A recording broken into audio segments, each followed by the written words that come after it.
જો ઘરમાં કોઈના નામે જમીન હોય અથવા તો ભવિષ્યમાં વારસામાં મળવાની હોય તો આ વાત જાણવી ખૂબ જ જરૂરી છે કેમ કે ગુજરાતમાં જમીન વારસાઈના નિયમોમાં એક બહુ મોટો અને બહુ જ અગત્યનો ફેરફાર આવ્યો છે. તો સૌથી મોટો સવાલ એ જ છે કે શું આ ફેરફારથી જમીનમાં નામ ચડાવવાની આખી પ્રોસેસ ખરેખર સહેલી થઈ જશે? શું જમીન માલિકોને જે મહિનાઓ સુધી ધક્કા ખાવા પડતા હતા એ હવે બંધ થશે? ચાલો આ બધા સવાલોના જવાબ શોધીએ. સારું, તો આ નવા નિયમને બરાબર સમજવા માટે પહેલાં એ જાણવું પડશે કે જૂની સિસ્ટમમાં એવી તો શું તકલીફો હતી કે જેના કારણે આટલો મોટો સુધારો લાવવાની જરૂર પડી. પહેલાંની વાત કરીએ તો વારસાઈની પ્રક્રિયા એક મોટો માથાનો દુખાવો હતી. કોઈ વ્યક્તિના મૃત્યુ પછી એમના વારસદારોને તાલુકા કચેરીના એટલા ચક્કર કાપવા પડતા કે બસ પૂછો નહીં. કયા ડોક્યુમેન્ટ્સ આપવાના છે એની કોઈ સ્પષ્ટતા જ નહીં. અને જો ઘરમાં ભાઈ બહેનો વચ્ચે થોડો પણ મતભેદ હોય તો સમજો કે કામ ત્યાં જ અટકી ગયું. એક નાનકડી નોંધ પડાવવામાં મહિનાઓ જતા રહેતા હતા. આ બધી જટિલતાને કારણે ખાસ કરીને આપણા ખેડૂતો અને ગામડાના લોકોને ખૂબ જ હેરાન થવું પડતું હતું. તો બસ આ બધી જ સમસ્યાઓનો ઉકેલ લાવવા માટે ગુજરાત સરકારે જમીન વારસાઈની આખી પ્રક્રિયામાં એક બહુ મોટો ડિજિટલ બદલાવ કર્યો છે. ચાલો જોઈએ કે આ નવો અભિગમ શું છે. આ બદલાવથી સમજો કે આખી ગેમ જ ચેન્જ થઈ ગઈ છે. જ્યાં પહેલાં બધું મેન્યુઅલ, એકદમ ધીમું અને ગૂંચવણભર્યું હતું, ત્યાં હવે એની જગ્યાએ એક ડિજિટલ અને ફાસ્ટ સિસ્ટમ આવી છે. પહેલાં જ્યાં કંઈ સ્પષ્ટતા જ નહોતી, ત્યાં હવે બધું જ પારદર્શક છે. અને ઓફિસોના ધક્કા ખાવાને બદલે હવે ઓનલાઈન વેરિફિકેશન પર ફોકસ કરવામાં આવ્યું છે.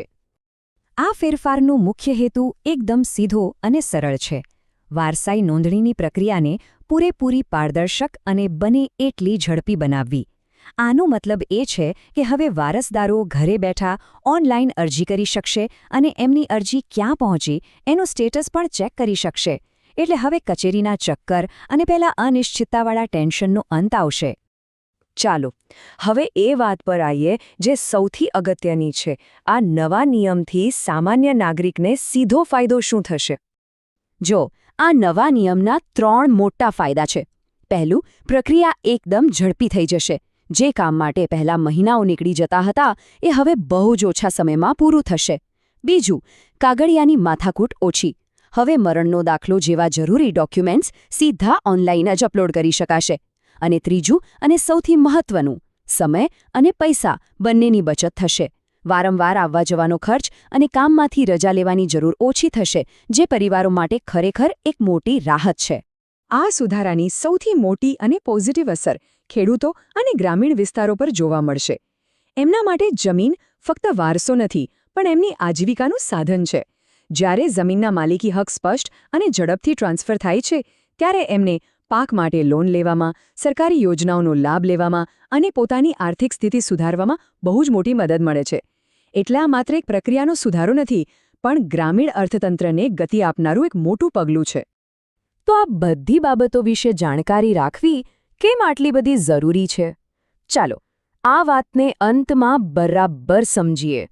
એક વાત ચોક્કસ છે કે સાચી માહિતી પોતે જ એક શક્તિ છે.